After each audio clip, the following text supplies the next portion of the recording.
Skydance and Paramount have decided to give Secret Hideout one more chance, and they've got till Christmas to convince the new owners of Paramount that they deserve a new contract, that they deserve to continue to create Star Trek. But should they? Welcome to the Tech Impulse podcast, part of the Scitrek family. Our tachyon pulse has been unable to completely penetrate the anomaly.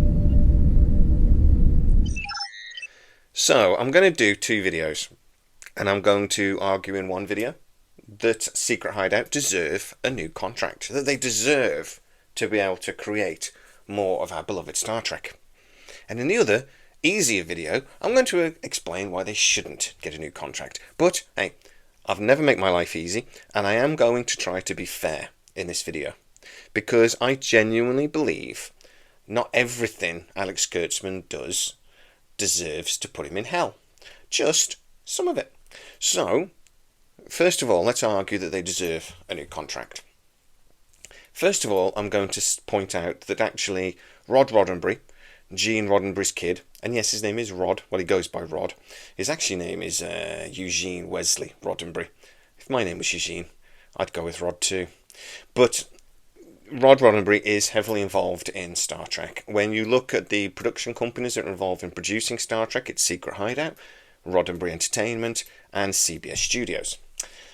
Secret Hideout do really have all the power in this relationship, but Roddenberry Entertainment has basically been tasked with the job of sort of making sure that a lot of Star Trek stays Star Trek enough.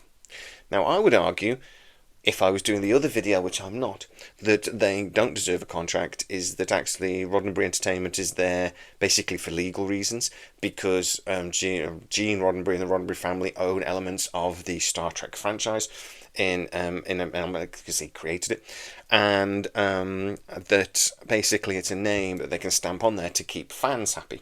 Well, but we're not making that argument now. We're making the argument they deserve a contract. So I'm going to say, look, Secret Hideout brought Rod Roddenberry on board, and the evidence is that they do listen to him at times. They've said that basically sometimes some storylines have crossed his desk, and the team over at Roddenberry Entertainment have said, no, look, we're not doing that. That's not Star Trek enough. They've explained why, and they've convinced Secret Hideout against it. Where were they during season 1 of Discovery? I don't know. But that is one big tick for Secret Hideout, that they did that. Another thing, I genuinely think Secret Hideout have learned their lessons to a degree. I actually thought they were doing a really good job writing the ship right up until Section 31 came out, but we'll talk about that in a minute. I actually genuinely believe a lot of the Star Trek we've had in the last few years has been much better than what we started with. The first season of Discovery was unforgivable. It was so bad, it made me want to stick both of my fingers in my eyeballs after I've dipped them in salt and swirled them around. Really bad. And to be honest, I can't even think about it without wanting to injure myself or somebody else. So, it's bad. But it did get better. The second season of Discovery had highlights. It had some really good bits. Anson Mountain, it was brilliant. It had some good bits. The third season, I choose to forget. The fourth season, I also choose to forget. But, again, Emperor Giorgio in the third and fourth season was brilliant. And the episodes that she was heavily involved in, were really good. She was a great character. The fifth season of Discovery actually wasn't that bad. Okay, it went off a cliff at the end.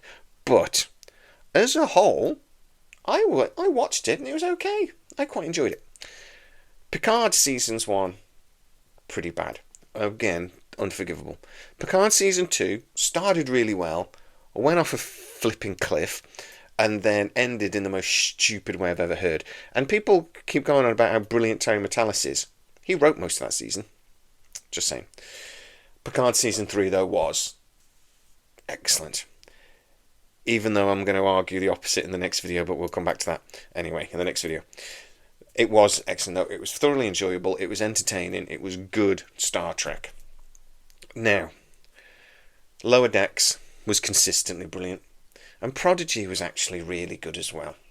So, not all of what Secret Hideout has done has been bad, but more importantly, they seem to have learned their lessons as they've gone. They saw what happened with seasons 1 and 2 of Picard, and they fixed it. They saw what happened with Discovery and what the fans said about Discovery, and to a point, they fixed it. You know, Kurtzman wasn't really involved with Lower Decks. They brought somebody in that was going to, really love and cherish that show, and it was good. It worked. They did seem to be right in the ship. They seemed to be listening to fans.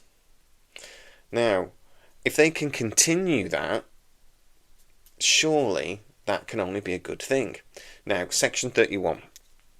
It's a bit difficult for me to argue that anything about that means that they deserve to get a new contract.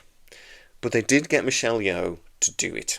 They did get the film done, even though everything was against them. Timing was against them. Budget was against them. I mean, just after this was sort of greenlit and they started running with it, Paramount was sold, or the Paramount went up for sale. That put so many barriers up. It's incredible. So I actually think there is an argument to say that Section 31 was actually not too bad, considering the battles they had to go through to get it done. It's impressive they get it done, full stop. Now, there is another argument to that, but that'll be in the other video. But it is still commendable that it was done. And it actually did do okay numbers on Paramount. It was in the top 10 for 4 or 5 weeks. It built up a lot of interest. A lot of people were talking about it. And that can't be a bad thing. And even though I would argue it's not particularly Trekky, it had bits in it that were good. Oh, I had a little bit of sick in my mouth when I said that. Ooh. There is also a business reason why it is worth considering continuing the contract with Secret Hideout and Skydance. One, Skydance have got an awful lot to do between now and when this deal is supposed to be up in just over, it's about 15 months. They've got more important things to get on with. So you could argue that actually just giving Secret Hideout even a 2-year extension to the deal allows Star Trek to continue, and they can focus on streamlining the business and making the business more profitable, and then worry about Star Trek a bit down the line. That's one argument. You could also argue that actually, because Secret Hideout owns elements of what it's done with Star Trek, I know this is slightly complicated, but basically the intellectual property of Star Trek is owned by Paramount. But what Secret Hideout have then done with Star Trek, in some ways they own. So anything original they've done with Star Trek, they own.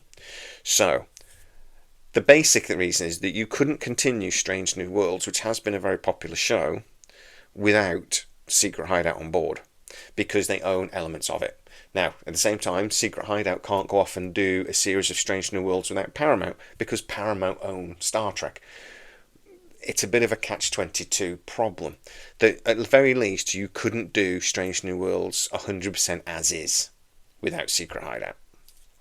So there is an element from a just keeping it easy point of view, which is not something I necessarily agree with, but from a keeping it easy point of view of just giving them a new contract, letting them run it, but maybe you build into that new contract some more safeguards, and you don't just give them free rein with Star Trek like Paramount did.